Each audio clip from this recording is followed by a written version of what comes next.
After you've powered off the device, you'll want to remove the bottom two pentalobe screws that are located near the charge port.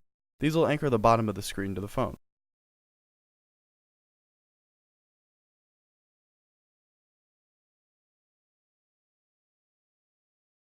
Once they're removed, an opening tool can be slid in between the plastic frame and the actual back housing of the phone itself.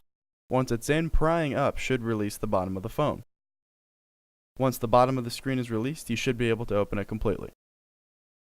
Before beginning to remove the screen itself, you'll need to unclip the battery. To do this, remove the two screws and the shield that cover the battery and charge port clips. Then simply unclip the battery.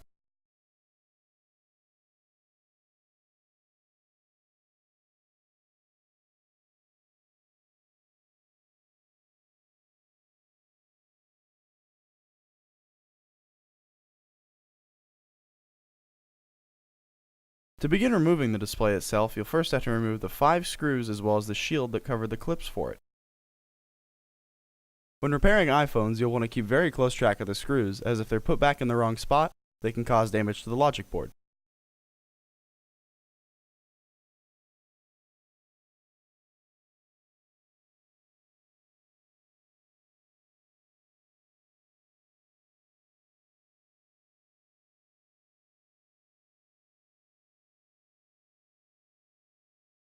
Once you've gotten the shield off, you can start by removing the home button flex, the front camera flex, and then the 2 clips for the display. Once these are removed, the display should be free from the phone.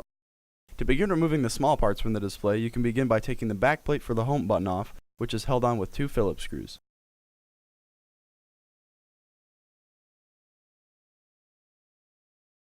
Once the bracket is off, the clip that connects the home button to the home button long flex can be undone. To begin removing the home button itself, you'll first have to carefully unadhere the flex from the display. Then once that's done, you should be able to push the button through from the other side with your finger. To begin removing the front camera assembly, you'll first have to take out the 3 Phillips screws that hold down the bracket which secures the front camera assembly in place.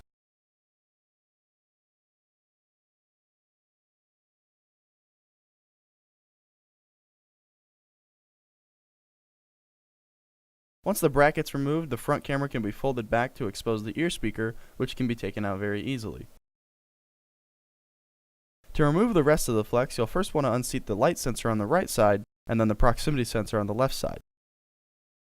The only thing holding the assembly on still will be the secondary microphone, which can be unadhered easy, though you'll want to be careful as the flex can tear very easily as well. To remove the LCD shield itself, you'll first have to remove the Phillips screw that is located to the right of the front camera assembly we just removed, as well as the Phillips screw that is located to the right of the home button. There will be 6 total remaining screws on both sides of the display that will also need to be removed.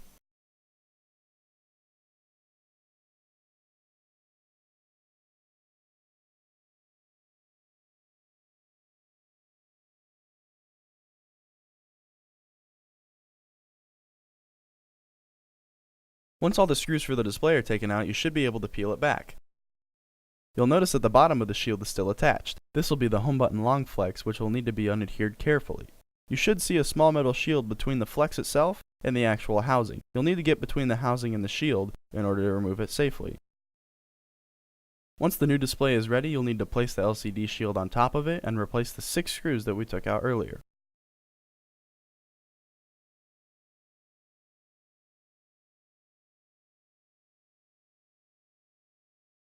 To replace the home button, it should be as easy as lining it up and clipping it back in.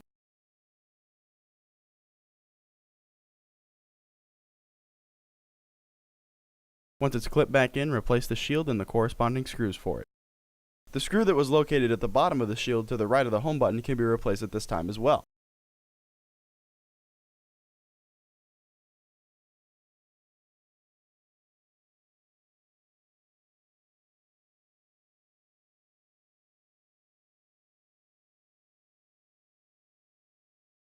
The front camera assembly can be put back by first adhering the secondary microphone. After the secondary microphone is properly adhered, the light sensor and the proximity sensor can be laid into their brackets, and the ear speaker can be laid into its rubber bracket as well. After the ear speaker is sitting flush, the front camera can be laid back on top of it and put into its bracket as well. Once the assembly is put back together, the bracket as well as the 3 corresponding Phillips screws can be put back.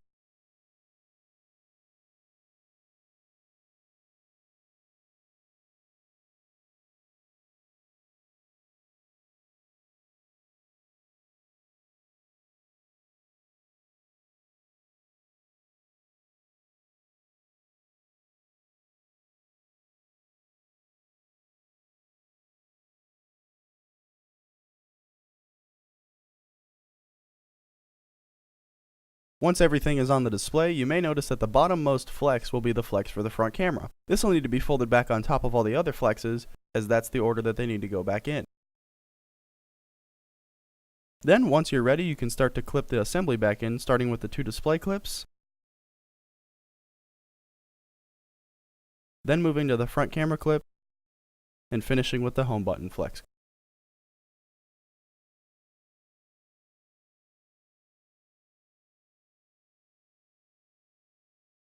Once the clips are secured, the plate and the 5 corresponding screws can be replaced.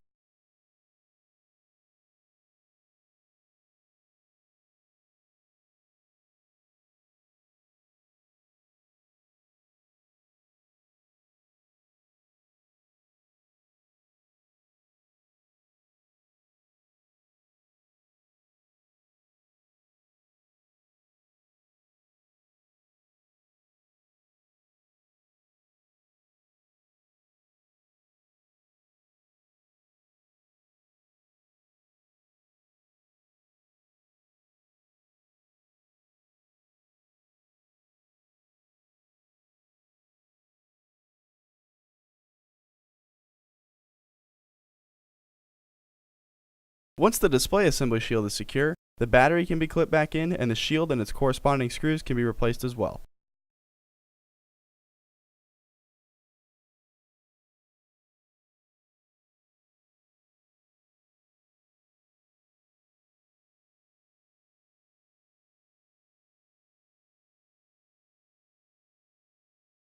When you're ready to close the phone, you'll notice that there will be plastic hooks at the top of the screen. These will need to be embedded into the back housing before the rest of the phone can be closed up. Once the screen is sitting flush with the device, the bottom 2 pentalobe screws can be replaced, completing the repair.